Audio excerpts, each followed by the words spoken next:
So I said, I'm not going to look for religion. I'm going to look for God. I said, God, whoever you are, I'm going to find you.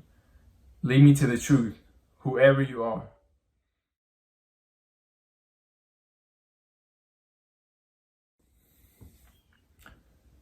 Today I'm going to be talking about how Jesus went from being this religious guy hanging on this religious symbol to being my every waking thought, to being the only one who can satisfy and please me and so precious to me. Now, this can only happen spiritually, but I'm going to be talking about the physical events that led up to this in my life. To start off, I grew up in church with 2 believing parents, and I have an uncle who owns a church, and so it was all I knew. And as a child, I believed it because I trusted them, and I believed that they would give me the right information. And I would see how madly in love with Jesus they were, even though I didn't know for myself what it meant to be in love with him and why you would even love him. I always just grew up looking at it from the outside, but not from their perspective. And so as I started getting older, more questions started to surface, and I couldn't stand on their belief anymore. I need to accept what I believed. And half of me still believed and still had this reverence for God and for the Bible just because of everything I grew up hearing. But another half of me had so many questions. And so many religions I saw, I said maybe they are brainwashed. Maybe there are a lot of religions, but there's one true God who's out there somewhere and we don't know who he really is. Because I always knew there was a God. I couldn't deny that.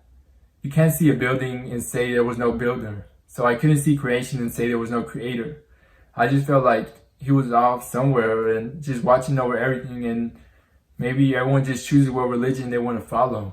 But I didn't believe that he had left his word, that he had left us instructions on his intentions and his plan for life and truth and everything. And so I went away. And I went into all these bad habits, smoking, drinking, sex, everything that is wrong. And for a while, it kept getting worse and worse because I was trying to fill this void while I was at the same time digging it deeper. And I didn't have any questions. I didn't have no assurance. But I was just trying to form my own beliefs. But I really didn't have anything true. I didn't know any truth.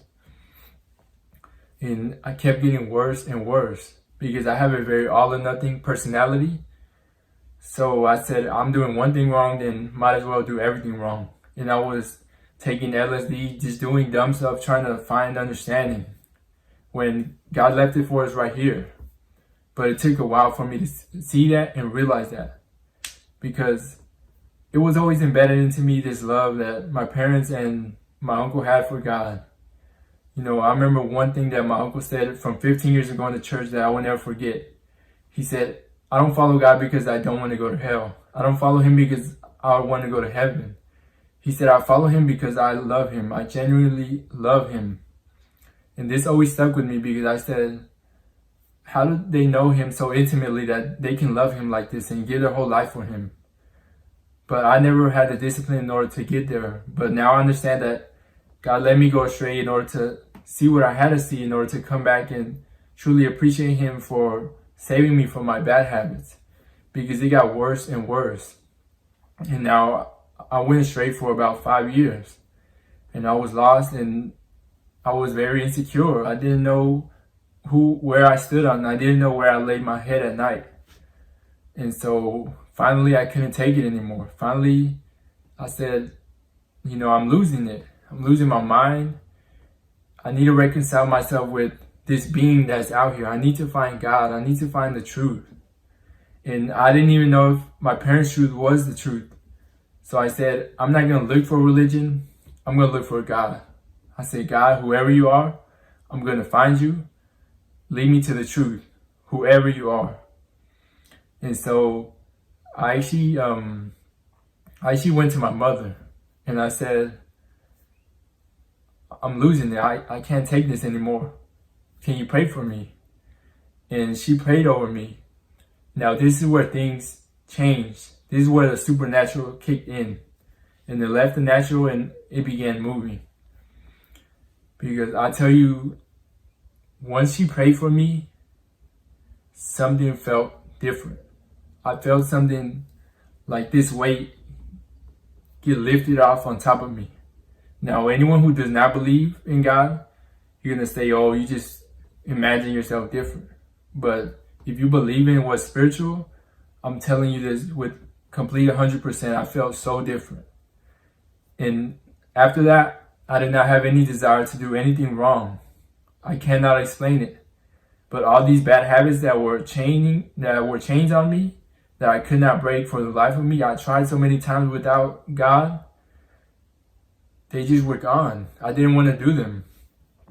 And so that caught my attention right away. And I said, okay, maybe there is something to my parents' God. So I said, let me start with the Bible. I said, I'm going to read this Bible all the way through. And if it changes my life, then this is God. And if it doesn't, then it's not. So I began reading in Genesis. And as I started to go through, something felt even more different inside of me. Because they weren't just empty words, but it was like as my mind was reading them, my soul was reading them, and they knew they were the truth. My soul knew it was the truth.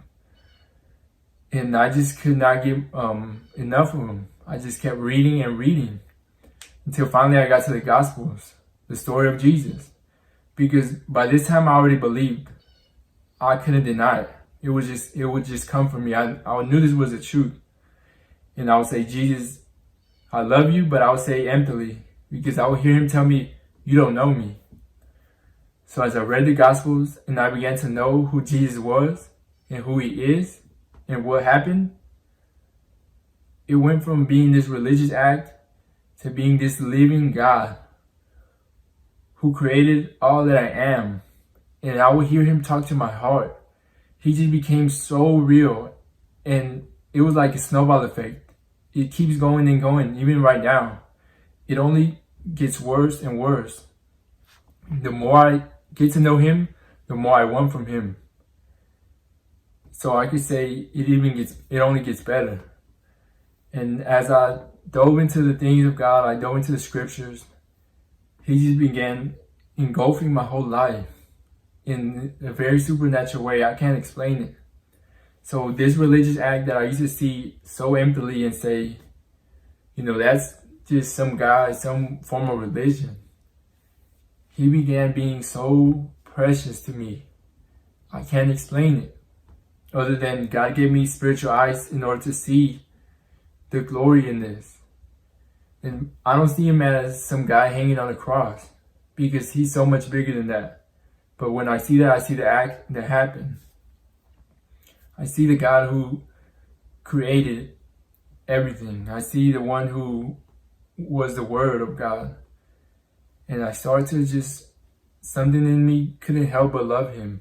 Couldn't help but be satisfied in him and knowing him and walking with my Creator.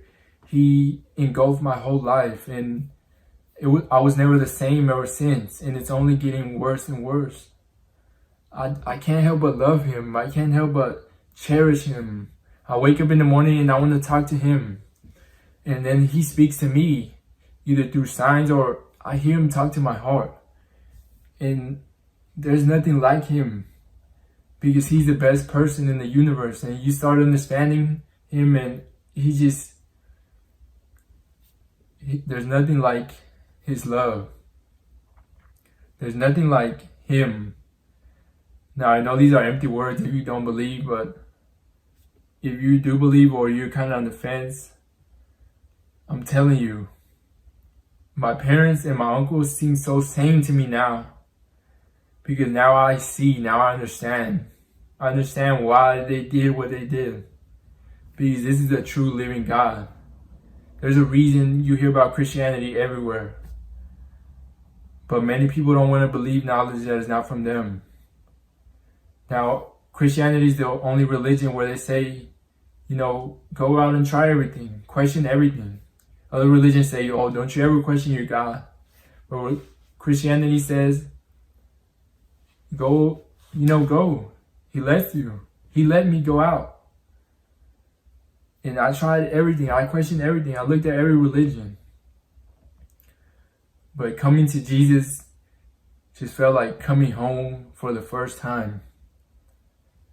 when I first was satisfied in him and I first knew him, it was like the first breath of fresh air I ever took. It was like standing on solid ground for the first time, and everyone's out here floating. That's why they don't know what to do. They don't know what to believe. All these events, they're shaking their world. But me, I'm standing on a rock, and I know I'm secure no matter what. So this is just a small glimpse of how Jesus became my everything. And I'm telling you, if you truly want this, if you truly believe, even if you have a spark of belief in you and you never had this, read your Bible and ask God, say, if this is you, show me yourself supernaturally so I can be in love with you the way these people are. And if I'm lying and if everyone else is lying, then what do you have to lose? But I genuinely believe that if you do this with an open heart, something's going to happen in you where you can't resist him anymore. And slowly you're going to realize that he is the truth. He is a true living God who created us. And then once you know he's God, it's like, it's a no-brainer. You say, well, you're God, you know. Why would I hold anything back from you? Why would I not be your friend? Why would I not seek your counsel? Because you know it all. And that's where I am now, and I'm never going to look back. It is the best place to be, and there's nothing like walking with your God the way we were originally intended to be. So I pray that whoever hears this will have this experience if you had not, and seek the Lord, seek whoever God is, and I know he will lead you to the truth. I know he will show you who he is. So thank you for listening. God bless you.